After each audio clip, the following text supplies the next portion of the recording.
When asked by the New York Times' Wirecutter why Microsoft isn't making security updates automatic, the company responded, "A core principle of security is modernizing to the latest software versions."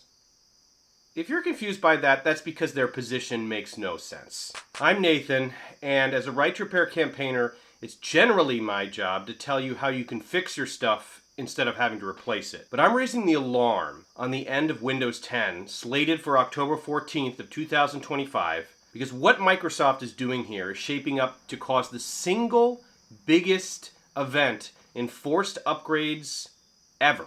I'm going to be sharing some alarming facts, and if you want to check my sources, they're all available in a recent blog post from myself and my colleague Ali Bichanga, which I'm linking below, found at my organization, PIRG, Public Interest Research Group.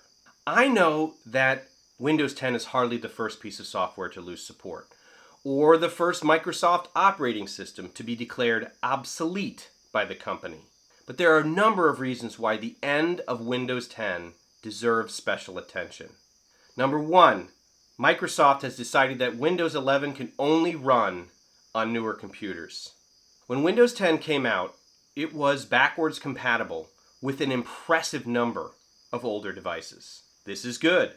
I have personally thanked Microsoft executives for the fact that Windows 10 works great on these older computers. But Windows 11 goes in the complete opposite direction, has strict hardware requirements. And so if you don't have a newer processor in your computer, you can't install the operating system at all. A couple years ago, hardware researchers found that 43% of all computers running Windows 10 could not move to Windows 11, which equaled around 400 million computers at that time. So let me break down what this means. There are hundreds of millions of computers, up to 400 million devices, which can't upgrade and will no longer get free automatic support. So what's going to happen to them? On the web page that outlines the requirements for Windows 11, Microsoft has a suggestion. Consider purchasing a new PC. Of course, the people who run much older computers are exactly the people who can't afford new PCs. And really, none of us should have to replace tech that is working just because the manufacturer or the software company decides it's time for an upgrade. You know, I was curious, so I had my team compare the end of 10 to the past examples of obsolete Windows. When support ended for Windows 8 in January of 2016, only 3.7% of Windows users were still using it. Only 2.2% of Windows users were still using 8.1 when support ended in January 2023. Here we are, a couple weeks from the end of Windows 10, more than 40% of computers still run it. This problem is so widespread, it kind of boggles the mind. Number two is that the end of 10 is a security nightmare. One of the biggest things that the end of 10 will bring is an end to the normal ongoing security updates you expect. In case you weren't aware, security updates are important. Any software is going to have some gaps in the security.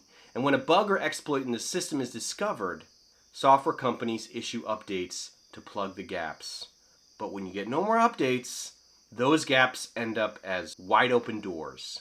Paul Roberts, a veteran security journalist and the president of the Secure Resilient Future Foundation, told me and my organization that, quote, ransomware gangs and other malicious actors will be rubbing their hands in glee at the prospect of millions of unpatched and unpatchable endpoints after October 14th. And when asked by the New York Times' Wirecutter why Microsoft isn't making security updates automatic, the company responded, "A core principle of security is modernizing to the latest software versions."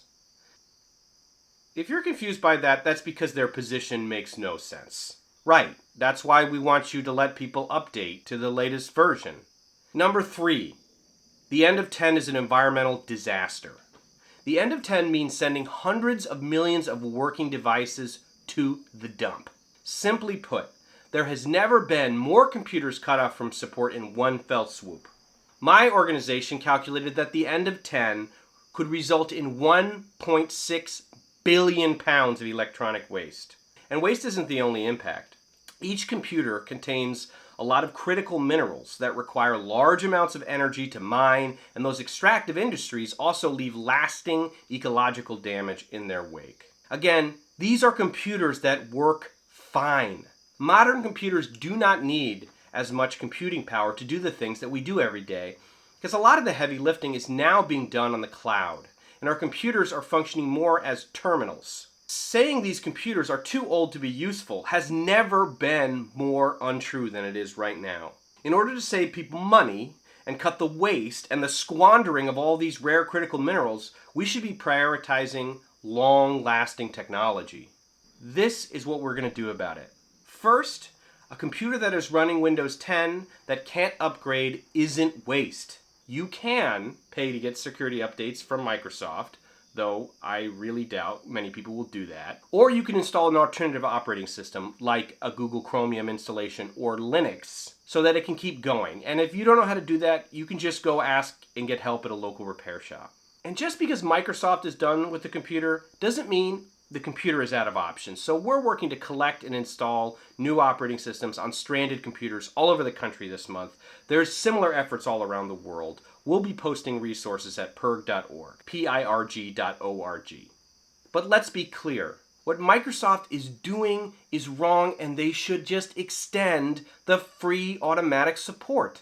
We know that they can, because they're doing it for a fee. Not only that, they're providing updates for a bit longer in the EU, but apparently not for the rest of us. We are working to organize individuals as well as organizations and elected officials and businesses to join our campaign, telling Microsoft to call off the end of 10. And it's not just me and Pirg. We're mobilizing with groups around the world, and you can join with us. You can help by signing our letter, signing on your business or organization to a letter, and sharing this video. Because when something's broken, right to repair means that you fix it.